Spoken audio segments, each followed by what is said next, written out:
প্রিয় বোন আমার, বলো তো, কেউ কি আছে এমন নারী যে পেতে চায় না জান্নাত কিংবা জান্নাতের সুঘ্রাণ? কেন বোঝো না? এই যে পর্দাহীনতা ও উলঙ্গপনা, এটি শয়তানের মাধ্যম। এই মাধ্যম তোমাকে জাহান্নামে নিয়ে যেতে পারে।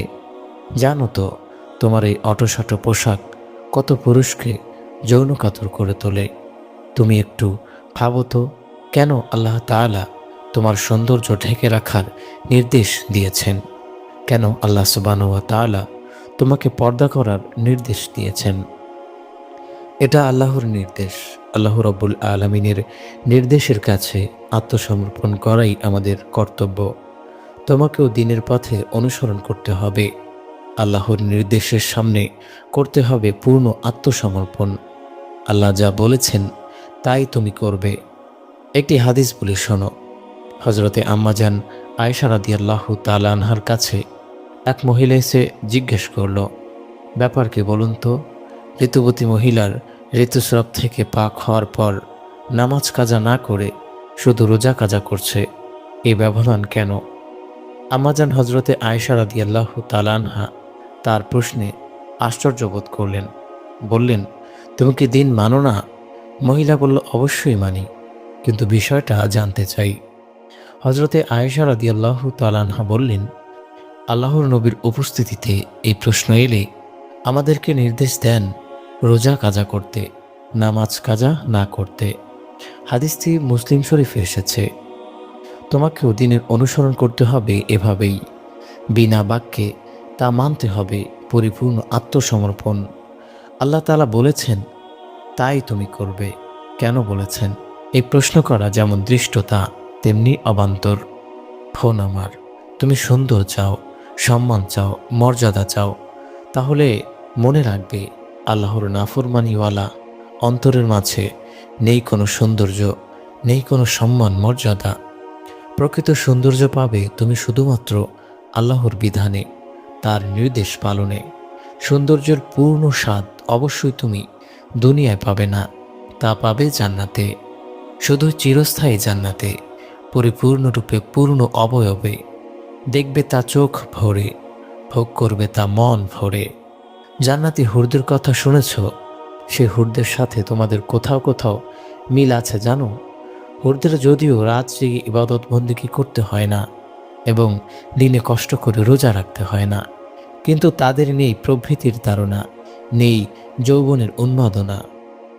এবার জান্নাতি হুরদের সাথে নিজেকে একটু বিশ্লেষণ করো। দেখবে তুমি কত এগিয়ে তাদের চেয়ে। কত রাত কেটেছে তোমার মহান রব্বুল আলামিনের ইবাদত বন্দেগীতে। তিনি শুনেছেন তোমার কাতর মিনতি, অশ্রু সজল প্রার্থনা। শুধু আল্লাহর ডাকে সাড়া দিয়ে তুমি আল্লাহর সন্তুষ্টির জন্য ত্যাগ করেছ আরাম আয়েশ, বিলাসী জীবনের মায়া, খুব প্রভৃতি। তোমাকে দেখেছে বারবার, কত রঙ্গে কত ঢঙ্গে। প্রতিবারই তুমি নিজেকে বাঁচিয়ে রেখেছ রং ঢঙ্গের জীবন থেকে। তাহলে কি বুঝলে? তুমি এখানে সাধনার ত্যাগে জান্নাতের হুরদেও হার মানিয়েছ। হুরদের তো যৌবনের তাড়নাই নেই, বাঁচার প্রশ্নই আসে না। তোমার প্রভৃতির তাড়না ছিল, আকর্ষণীয় আবেদন ছিল, তার লোভনীয় ফাঁদ ছিল। তুমি তা থেকে নিজেকে বাঁচিয়েছ। তাহলে তুমিই শ্রেষ্ঠ, তুমিই সুন্দর। হে বোন আমার, নিজেকে নিয়ে ভাবো, পরকালকে ভয় করো। শেষ বিচারের দিন আল্লাহর সামনে তোমাকে দাঁড়াতে হবে। অক্ষরে অক্ষরে সব কাজের হিসাব দিতে হবে তোমাকে। লুকাতে পারবে না সেদিন কিছুই, প্রকাশ হবে সব কিছু।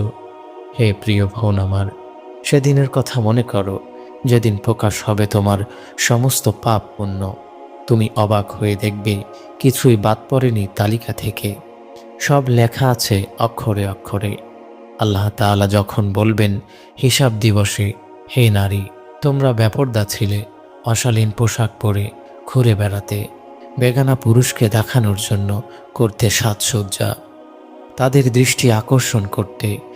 তোমার কারণেই জমিনে বেহায়াপনার প্রসার ঘটেছে। ও হে নারী, তোমার মতো নারী দিয়েই আজ ভরা হবে জাহান্নাম।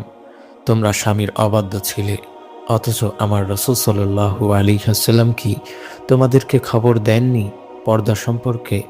স্বামীর হক সম্পর্কে। তোমাদের প্রত্যেকেরই প্রয়োজন ছিল আমার হুকুম মেনে পর্দা করা। তোমাদের জন্য আবশ্যক করেছিলাম পর্দা, অথচ তুমি তা মানোনি। আমার হুকুম লঙ্ঘন করে এখানে এসেছ। আজ বুঝবে আমার নাফরমানের শাস্তি কত ভয়ঙ্কর। হে পরকালের যাত্রীরা, হে আমার ভাই ও বোন, জান্নাত তোমার প্রতীক্ষায়, যদি তুমি আল্লাহর হুকুমের গোলামি কবুল করে নাও। মনে রাখবে বোন, আমি চাই তুমি হয়ে ওঠো গুণবতী, পুণ্যবতী। আল্লাহ ও তার রাসূল সাল্লাল্লাহু আলাইহি ওয়াসাল্লামের ভালোবাসা হোক তোমার নেশা ও পেশা। তোমাদের অন্তরে সজীব হয়ে উঠুক রব্বুল আলামিনের সন্তুষ্টিতে। তোমরা যদি পারতে নিজের অন্তরে আল্লাহ ও তার রাসূল সাল্লাল্লাহু আলাইহি ওয়াসাল্লাম এর মোহাব্বতকে প্রাধান্য দিতে, তোমাদের মাঝে যদি পুণ্য কাজের প্রতিযোগিতা প্রাধান্য পেত,